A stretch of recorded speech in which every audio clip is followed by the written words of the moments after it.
Hello friends, நம்மளோட சேனலுக்கு உங்களை வரவேற்கிறதுல எனக்கு ரொம்ப மகிழ்ச்சி. என்னோடய சிஸ்டர் பாருங்கள், கன்சீவாக இருக்காங்க. அவங்களுக்கு கவர்மெண்ட்டில் கொடுத்த ஊட்டச்சத்து பொருட்கள் தான் பார்க்க போகிறோம். நம்ம பாருங்கள், இதுதான் பாக்ஸோடு கொடுத்துருக்குறாங்க. இது வந்து ப்ரோட்டீன் பவுட்ரு, அது வந்து 2 கொடுத்துருக்காங்க.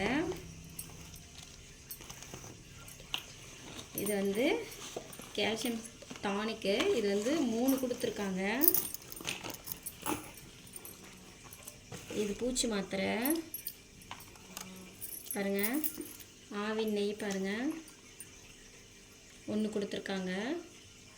1/2 kg. ஒரு கப்பு கொடுத்துருக்காங்க. அழகாக இருக்குது. இதுக்கு மேட்சாகவே கொடுத்துருக்காங்க பாருங்கள். அழகாக இருக்குது. அப்புறம் பேரிச்சம்பழம் 9 days வந்து 2 பாக்ஸ் கொடுத்துருக்குறாங்க. பாருங்கள், நல்லா இருக்குங்களா? அப்புறம் ஒரு பருத்தி டவல் 1 கொடுத்துருக்காங்க. நல்லாயிருக்கு, ரொம்ப சாஃப்டாக இருக்குது. யாரெல்லாம் கன்சீவாக இருக்கீங்களோ கவர்மெண்ட் ஜிஹெச்சுக்கு போய் இதெல்லாம் வாங்கிக்கோங்க. தேங்க்யூ.